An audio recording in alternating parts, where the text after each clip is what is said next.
Hello there friends, welcome back to another episode of Generation Films. My name is Alan. Since the beginning of human warfare, the average infantry soldier's best friend has always been the Mark I shovel. It can be used for everything from digging latrines to digging graves for your enemies and buddies. And perhaps even more importantly, the Mark I shovel can dig you a hole to hide in. And if there are enough holes in an area being dug, you can then connect them and you'll have the beginnings of a trench line. Trenches are the ultimate expression of man's desire to remain safe and protected in the face of overwhelming terror and destruction.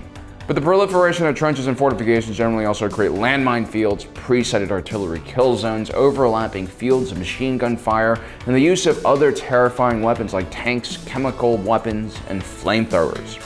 It's not that surprising then that there are oftentimes depictions in literature of gateways to hell located at the bottom of trench lines. Today we'll be taking a look at 5 different films which showcases realistic examples of trench warfare based on actual historical events. Although the Siege of Yorktown is only an afterthought in the grander story that is depicted in The Patriot, it nonetheless was one of the most important battles in the war. It marked the end of British dominance in the American colonies. It was also described as the battle that turned the world upside down because it was one of the greatest military upsets in warfare history at the time.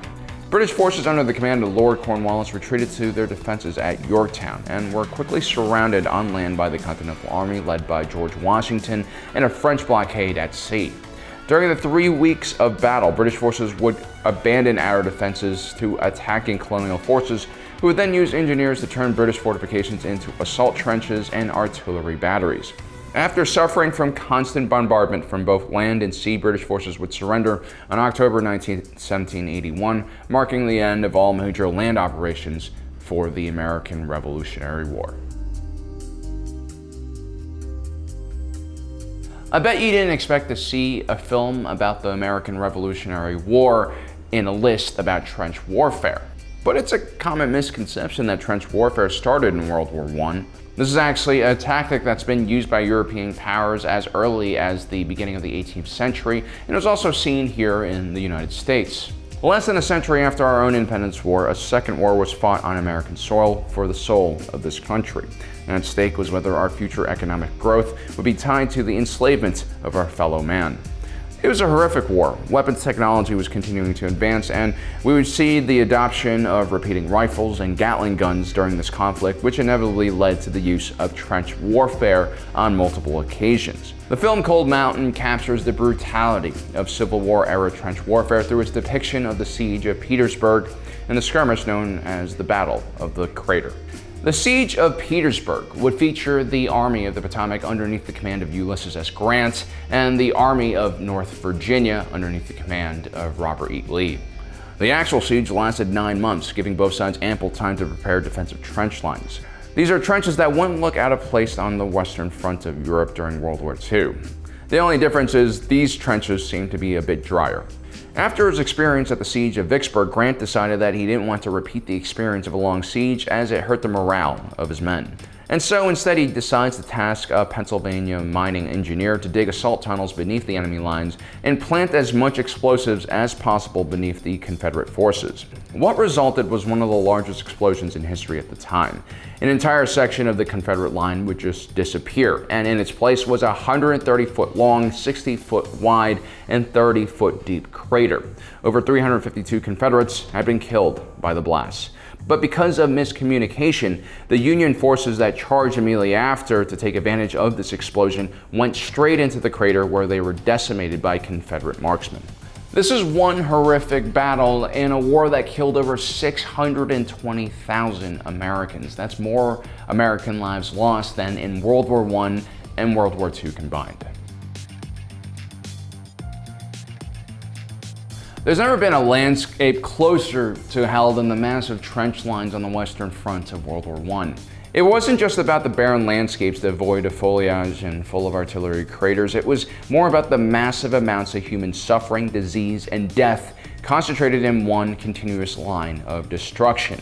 This was a gash in Western Europe that ran hundreds of miles long and several miles deep. The film Beneath Hill 60 shows us one of the most horrific aspects of trench warfare, and that is tunnel warfare. Whether it's the Battle of Petersburg, or the Battle of Hornsburg, or the Roman siege of Ambracia, as long as man has put up walls and trenches, his enemies have tried to dig underneath them and blow them up. And when one side starts digging and the other side hears that digging, well, they start launching their own counter-offensives in tunnels as well. In the film Beneath Hill 60, we follow the first Australian tunneling company who worked alongside the Royal Engineers of the British Army.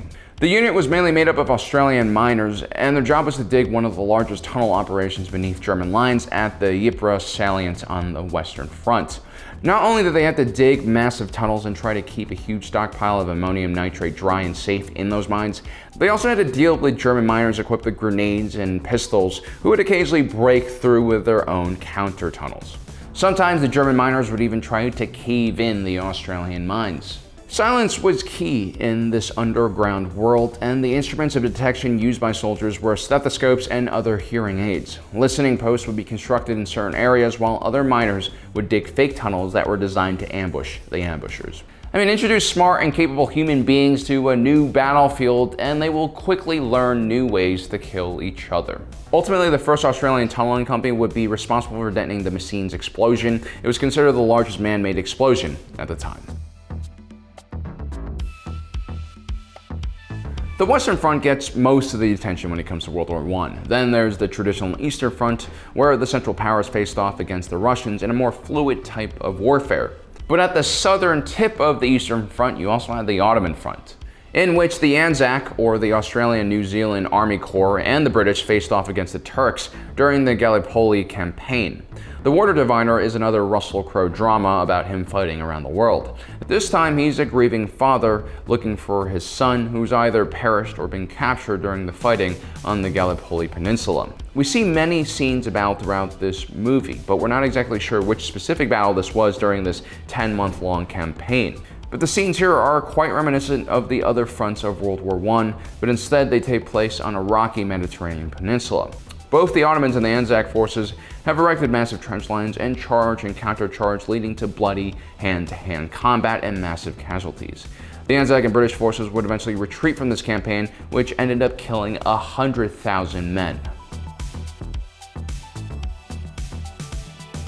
In preparation for future conflicts against their German neighbors, the French constructed the massive Maginot Line, which spanned most of the two countries' shared borders. This defensive line was full of fortifications, bunkers, gun emplacements, and tank traps.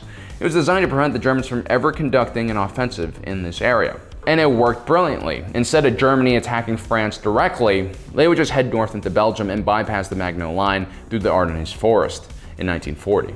4 years later, the war had greatly changed. Germany had lost almost all of its territory that it gained during its mass offensive through the Ardennes Forest in 1940, and Allied forces were now advancing through that same forest once again on their way to Berlin.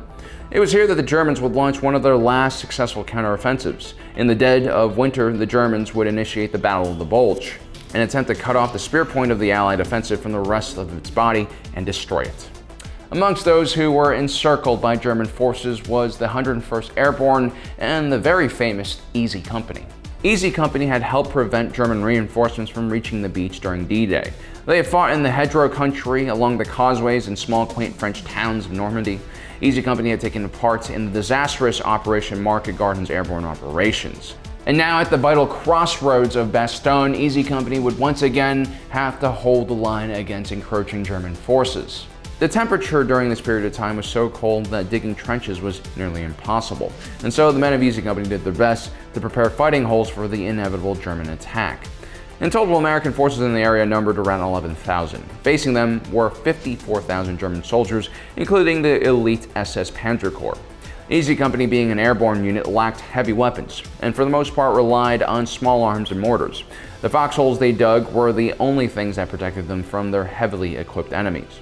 Easy Company would play an important role in making sure the Allied perimeter held. They would encounter relentless artillery barrages and mechanized and armored units with whatever tools they had at their disposal.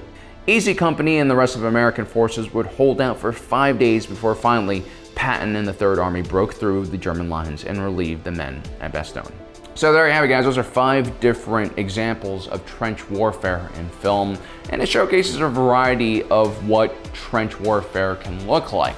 But even now, today, in our very advanced future with drones, cruise missiles, stealth jets, trench warfare still occurs. If you just look at the border between Russia and Ukraine, you have soldiers manning trenches that don't look that different from the ones in Yorktown. So I guess this is going to be something that humans do as long as warfare still exists. Well, guys, I hope you enjoyed today's episode. Don't forget to subscribe and hit that notification button down below.